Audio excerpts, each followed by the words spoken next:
Can you hear me? Yes. Good.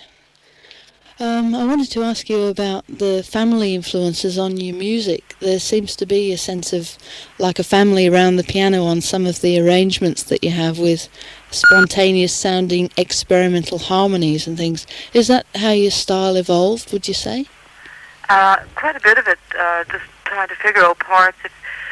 Um, for instance, if at one point we had 4 or 5 people singing harmony, and when you only have 3 notes in a chord, it makes it difficult to just kind of break into a harmony. So there was a lot of kind of gathering around the piano looking for a part, Right. And I think we just stayed with that kind of thing. You've obviously had lots of family support with your careers too. Did you ever have any pressure to get proper jobs? all the time. I mean, we were told, well, we all had to finish school, before. That's why we started a little bit later than most people. I think you're better off in this business if you start around 15 or 16. Yeah, you studied engineering, didn't you, Kate? Yeah, I finished in science, not in engineering, and Anna finished art school. So we were in our early 20s before we even decided to do whatever we were going to do. Yeah. And this wasn't it at the beginning; it was something else. But we did have a lot. I mean, I hate to say this, but I don't think our father would have approved.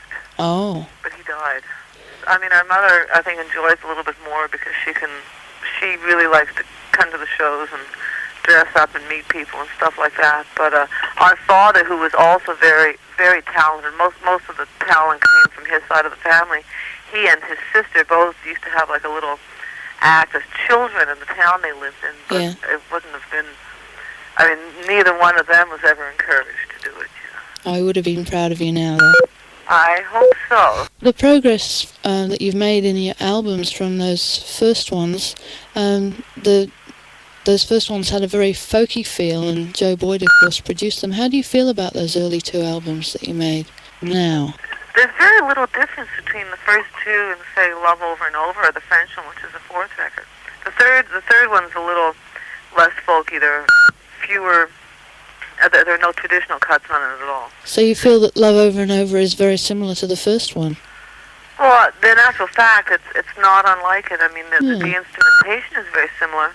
The difference, we had a different engineer. The engineer in the first 2 was a guy called John Wood, and he had done all the Fairport Convention stuff. That's right. And I think it's not so much what goes on the record, but how it's recorded. And the one we did, the engineer we used for Love Over and Over was kind of a young rock and roll engineer in a rock and roll studio, even though the instrumentation is virtually the same. And that made the difference. It really seems to make the difference. I also think technology, got a little wilder by the time we made Love Over and Over. When we made the first 2, there weren't that many gimmicks around. Yeah, that's right. Things like digital delay, reverbs and that. There's a lot more of that now. Yeah. And about Pronto Monto, that was never very well received. I actually really love it. But how do you feel about that one now? I think there were some very nice songs on it. Yeah. And,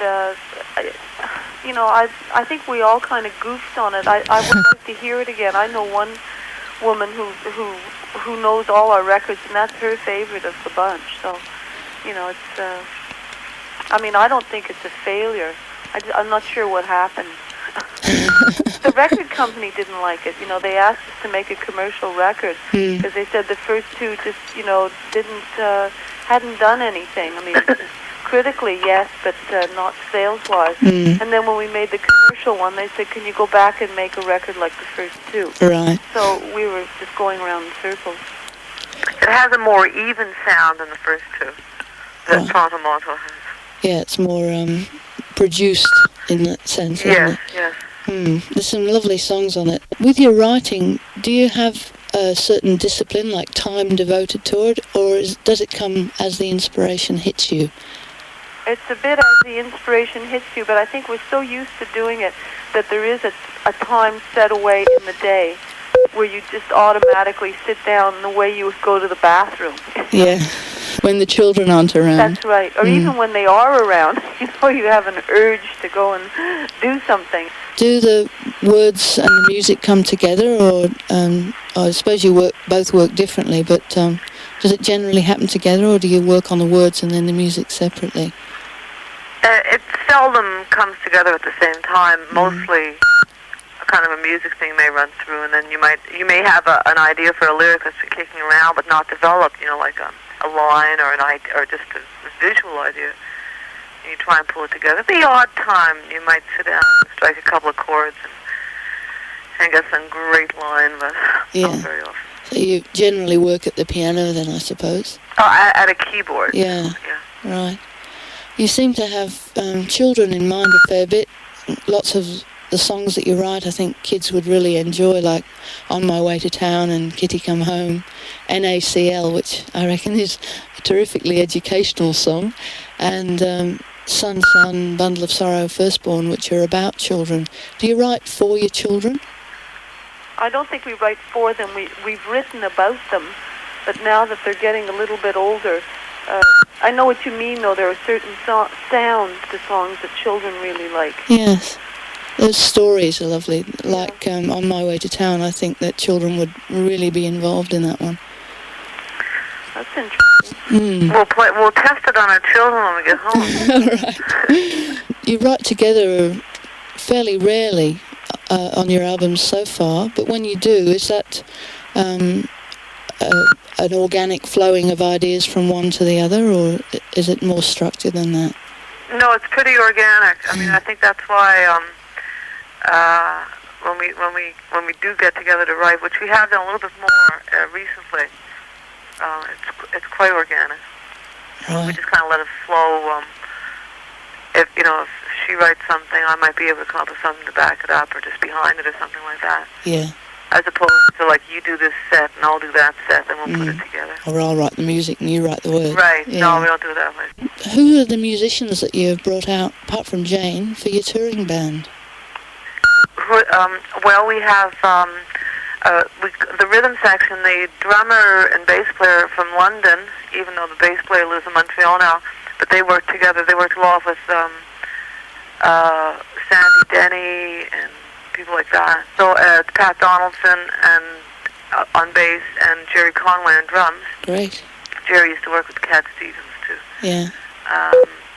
And then the guitar player is a friend of ours from Montreal named Jorn Reisner, who's never played with anybody except ourselves and a couple of bands in Montreal. He's very good though. And a fiddler named Joel Ziskin, who's a violinist, kind of modern fiddler with kind of effects on his violin and that. And he's also from Montreal. You've started work on a new album, haven't you? Yes, we've got a lot of tapes. Some are in finished form and some aren't. So it's a matter of compiling it. Right. So any idea when that might be available? Well, Kate's hoping we can do something for September. Right. Are there any songs written with Philippe Tatachev on this new one? Yes, right. A lot. But in English. Oh, good. That'll be interesting. We're really looking forward to hearing it. Who produced the new one? Oh, some of them, we have a couple of tracks that have been produced by a girl who's named Roma Barron, who produced a lot of Laurie Anderson stuff. Oh, yeah. We knew her before she knew Laurie. Right. She's from Montreal. And they're kind of, she's very, very adept with synthesizers and stuff like that, so they kind of sound a little, quite nice. I mean, different sound for us. Yes. And then the other things is just ourselves. We're working on stuff ourselves. A kind of a sound ourselves. We haven't had anybody else. Do you ever long for the old acoustic days when you'd go around and just sing in folk clubs? Well, we never really did that. You didn't? No. Oh. No, we always had a piano. The moment you have a piano, it's hard to do. You can't just kind of open it up and play it anywhere at all. I mean, it's right away. It means you need a contract with the writer saying that you need a piano that's tuned. So it's we never actually just went out kind of acoustically. Right. I just want to say one thing that we were doing. This is a couple of years ago. In northern Quebec, there was a remote. It's kind of a mining community called Notre-Dame-du-Lac, and it's quite far north. And we were scheduled to do a concert there, and we'd done the sound check. And we were in the hall. We had actually started the concert when there was a power failure in the building. Oh. I mean, the lights went out, there was no more sound, and of course we have a lot of electric things, but we also had all our acoustic instruments and a fiddle and accordions and banjos and an acoustic piano. Yeah. So we could keep going through that time until they got the electricity thing sorted out. Must have been fun. It was nice, yeah. Instead of, where you're just sort of standing around looking dumb. But you obviously enjoy working with the band and being an electric band. We like to do both. Yeah. I read somewhere that you do benefits for women's refuges and things like that, and I suppose it's an inevitable question for women who perform, and I hate labels probably as much as you do, but how do you relate to feminism? I mean, would you call yourselves feminists or not?